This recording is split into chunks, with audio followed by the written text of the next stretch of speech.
Hello, I'm Lantana Woods. This is my informative speech, and my topic is distance learning. You think distance learning is healthy for us to educate our future? Well, distance learning causes multiple problems and roadblocks from achieving your goals. Ever since the pandemic happened, most universities found a new way to teach their students online learning. Losing connections with your classmates and the professor is critical. And last but not least, the mental health that withdraws from distance learning. Now that I've talked about what I'm going to say for this speech, I will explain what universities did to educate their students through a pandemic. Since the pandemic happened, most universities had to find a new way to teach college students online learning. All CSU schools, all California state universities, have switched their entire year to online learning. So while online learning is happening, the information that seems to be online is like less information than you would get if you was in person. And while you're in person, as a student, you're able to ask questions immediately and directly. So in class, you can be able to ask the teacher what was wrong in this problem, and you can get a direct response back instead of having to go outside your way to contact the professor.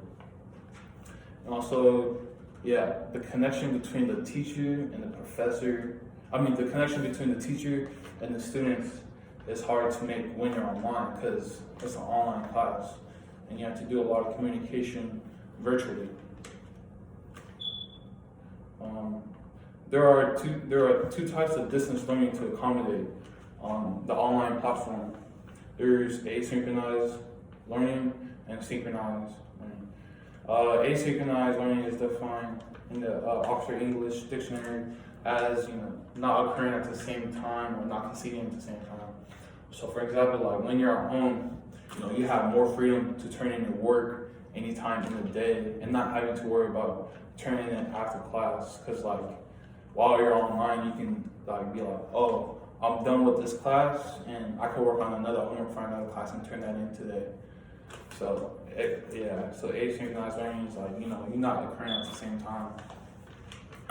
And synchronized learning, defining the English Oxford Dictionary, is occurring at the same time and occurring at the same time. So meaning having regular classes in person, it allows you to have a set time to turn your homework in and allows you to ask direct questions to the teacher.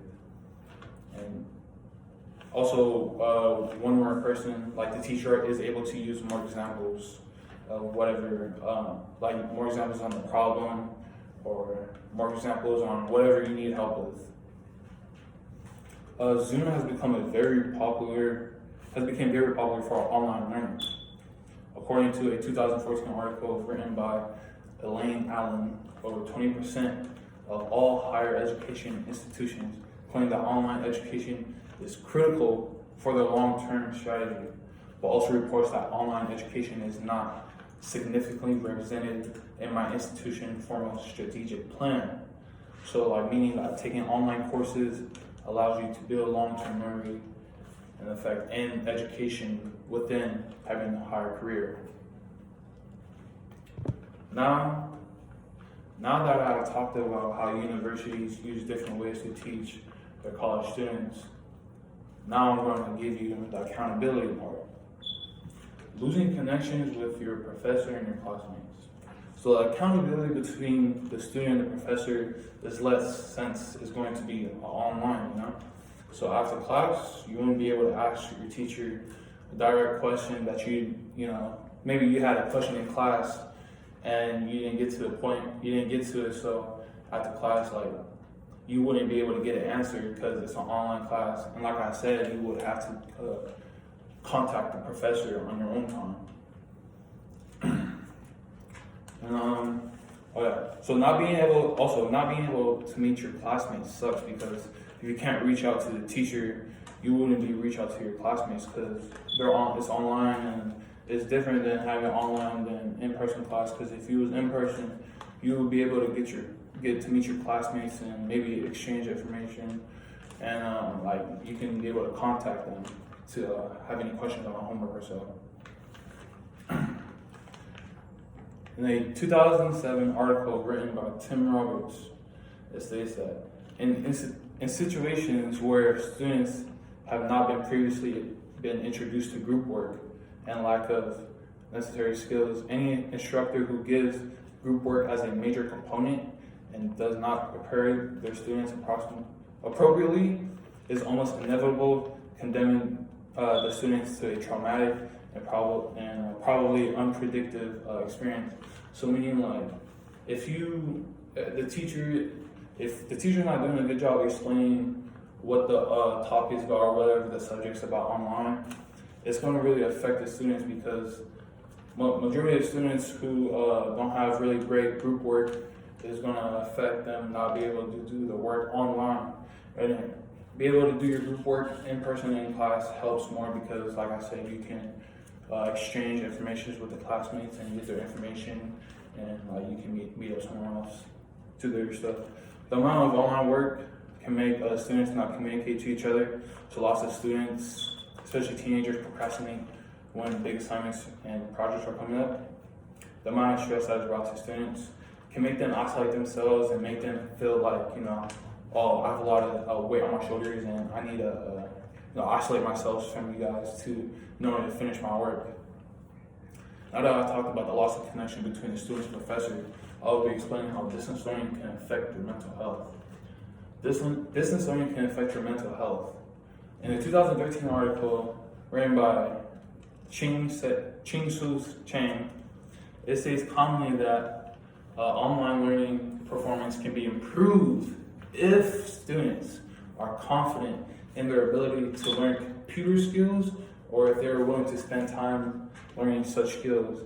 And coming off of that article, a good handful of kids, really don't have the skills to be learning like online education, because technology nowadays is a bit expensive and is a bit difficult to track, especially for kids.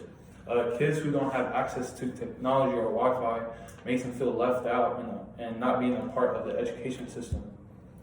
Becoming isolated from others because of technology use. So students who are glued to their screens usually don't really know what's happening around them, because they're more focused about what's going on in the screen than what's going on and what's going on in class. Like, they're not paying attention. So consistently going on the internet too makes you drift away from education. So like, while you're in class and you have a notification that pops up on Nike.com, you can be distracted by that notification and probably go click on Nike and go look at shoes and stuff, and just not being able to know what the teacher's talking about. And also creating anxiety for yourself and not doing your work. So like, knowing that you're online, you don't really feel determined in keeping up with your work. You'll never be able to meet the professor face to face, because it's an online course. Like, it's literally an online course. You can't really do anything about that. The only way you can try to meet the professor is, contact him and have your own Zoom session with him. So now that I've explained about how mental health affects distance learning, I will be concluding all of my main points. To conclude, distance learning affects all areas in the typical learning environment. So not being able to communicate well enough with your peers and professors, the different ways universities educate their students, and how mental health can withdraw with distance learning. So let's better our future in education without having to deal with distance learning.